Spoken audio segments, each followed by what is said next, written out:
pays, il existe 16 cercles répartis entre le sud Gironde et le territoire des Landes. Ils représentent bien souvent le lieu essentiel de la vie locale.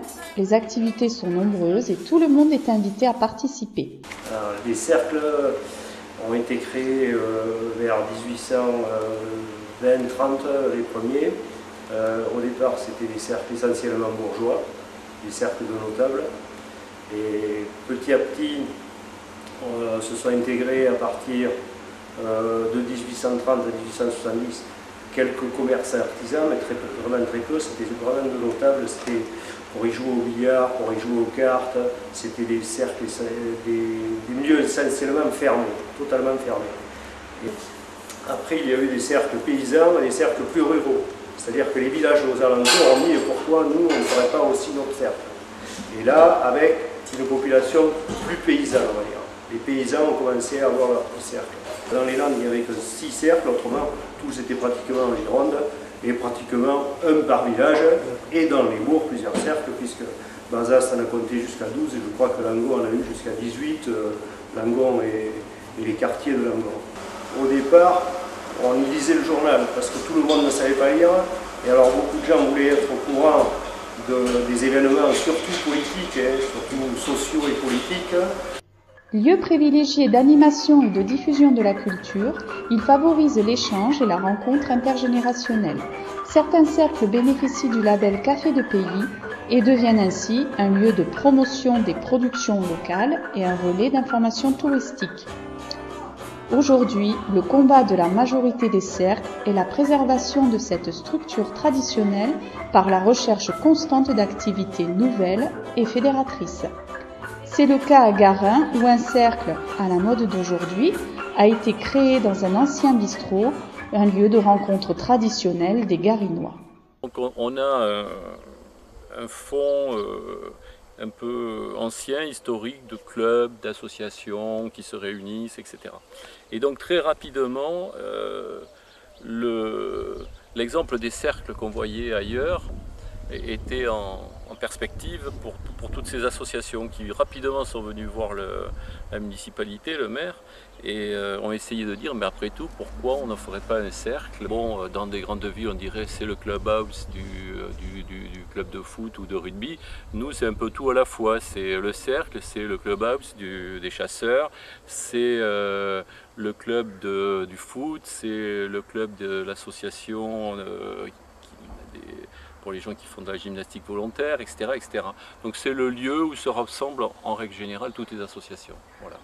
Je dois dire que c'est devenu certainement le lieu où le plus de Garinois se rencontrent, objectivement, parce que ce lieu est investi à la fois pour tout ce qui touche à la vie des associations, donc c'est le lieu des associations, mais aussi au travers des spectacles donnés par cette sélection de spectacles qui arrivent dans le cadre de la fédération des cercles. On est avec un système qui est très rythmé.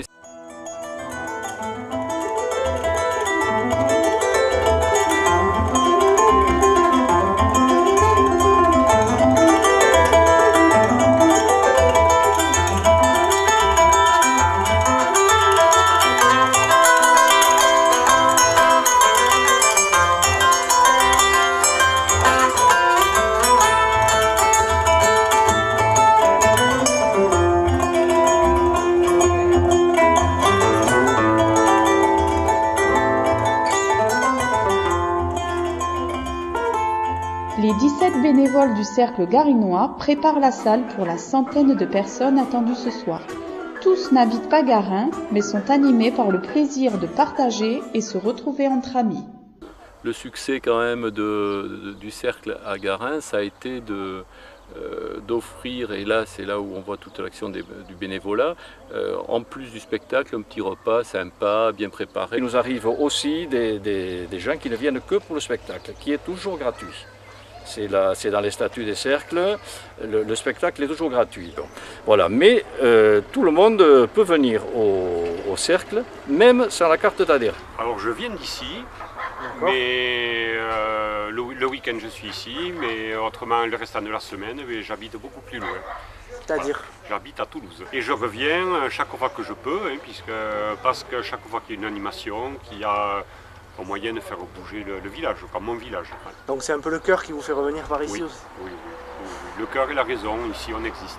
Les motivations, c'est d'abord, pour moi c'était en fait, parce que je suis arrivé à peu près dans le village en 2005, et c'était surtout déjà connaître les gens, les rassembler, faire vivre ce village. C'est-à-dire que Garin est un petit village et ça permet d'avoir un lieu où les gens se retrouvent, et ce côté convivial me semblait très important.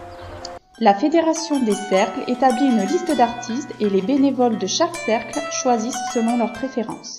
Alors ce soir c'est un voisin qui vient, c'est Falamifa, Jérôme de Cuiper qui est de Morsens, bon on est voisins puisque c'est à 35 km d'ici. C'est quelqu'un de très original qui a fabriqué ses instruments et bon la musique est vraiment très agréable, j'ai eu l'occasion de l'écouter, c'est vraiment très agréable.